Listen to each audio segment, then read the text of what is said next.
लव्य व्यवस्था अध्याय 8। लव्य व्यवस्था अध्याय 8।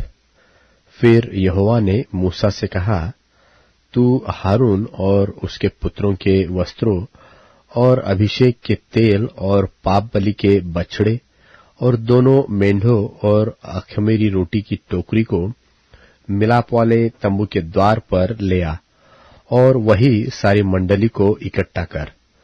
यहोवा की इस आज्ञा के अनुसार मूसा ने किया और मंडली मिलाप वाले तंबू के द्वार पर इकट्ठी हुई। तब मूसा ने मंडली से कहा, जो काम करने की आज्ञा यहोवा ने दी है वह यह है। फिर मूसा ने हारून और उसके पुत्रों को समीप ले जाकर जल से नहलाया। तब उसने उनको अंगरखा पहनाया और कटिबंध लपेटकर बागा पहना दिया और एपोद लगाकर एपोद के काढ़े हुए पटुके से एपोद को बांधकर कस दिया और उसने उनके चपरास लगाकर चपरास में उरीम और तुमीम रख दिए। तब उसने उसके सिर पर पगड़ी बांधकर पगड़ी के सामने पर सोने के टीके को अर्थात पवित्र मुकुट को लगाया, जिस प्रकार यहोवा ने मूसा को आज्ञा दी थी। तब मूसा ने अभिषेक का तेल लेकर निवास का और जो कुछ उसमें था उन सबका भी अभिषेक करके उन्हें पवित्र किया और उस तेल में से कुछ उसने वेदी पर 7 बार छिड़का और कुल सामान समेत वेदी का और पाए समेत हौदी का अभिषेक करके उन्हें पवित्र किया। और उसने अभिषेक के तेल में से कुछ हारून के सिर पर डालकर उसका अभिषेक करके उसे पवित्र किया। फिर मूसा ने हारून के पुत्रों को समीप ले आकर अंगरखे पहनाकर फेटे बांध के उनके सिर पर टोपी रख दी, जिस प्रकार यहोवा ने मूसा को आज्ञा दी थी।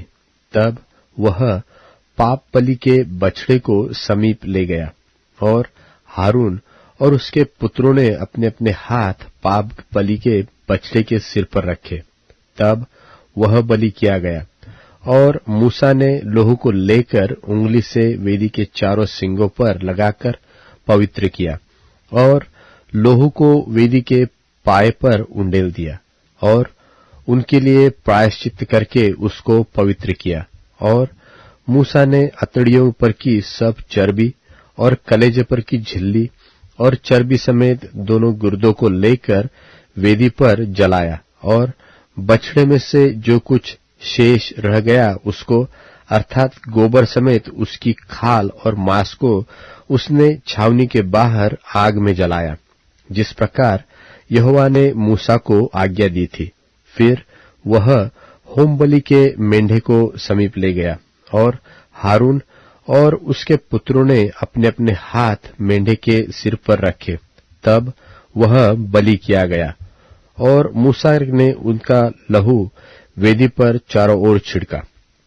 तब मेंढा टुकड़े टुकड़े किया गया और मूसा ने सिर और चर्बी समेत टुकड़ों को जलाया। तब अतड़िया और पांव जल से धोए गए और मूसा ने पूरे मेंढे को वेदी पर जलाया और सब सुखदायक सुगंध देने के लिए होम बलि और यहोवा के लिए वो हव्य हो गया, जिस प्रकार यहोवा ने मूसा को आज्ञा दी थी। फिर वह दूसरे मेंढे को जो संस्कार का मेंढा था समीप ले गया और हारून और उसके पुत्रों ने अपने अपने हाथ मेंढे के सिर पर रखे।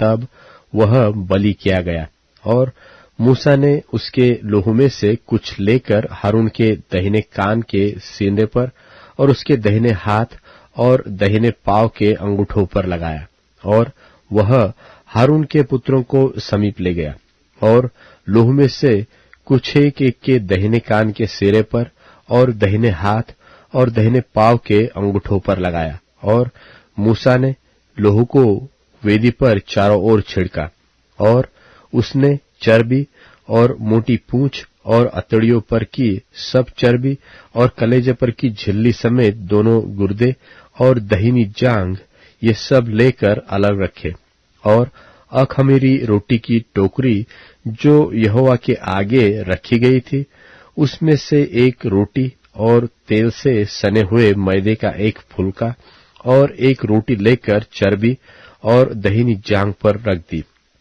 और ये सब वस्तुएं हारून और उसके पुत्रों के हाथों पर धर दी गई और हिलाने की भेंट के लिए यहोवा के आगे हिलाई गई।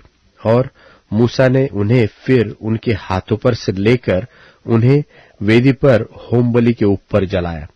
यह सुखदायक सुगंध देने के लिए संस्कार की भेंट और यहोवा के लिए हव्य था।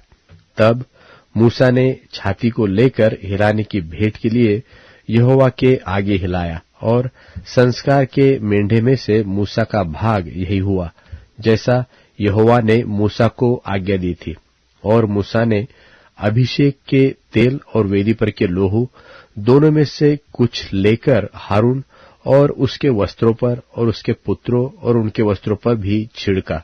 और उसने वस्त्रों समेत हारून को और वस्त्रों समेत उसके पुत्रों को भी पवित्र किया।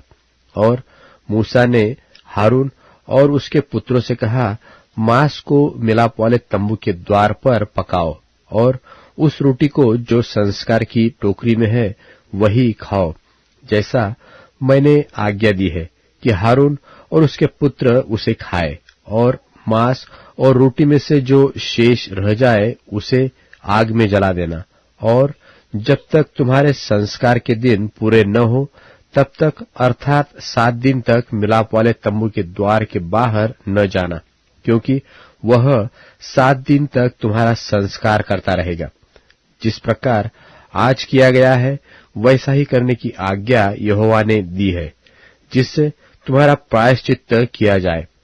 इसलिए तुम मिलाप वाले तंबू के द्वार पर 7 दिन तक दिन रात ठहरे रहना और यहोवा की आज्ञा को मानना, ताकि तुम मर न जाओ, क्योंकि ऐसी ही आज्ञा मुझे दी गई है।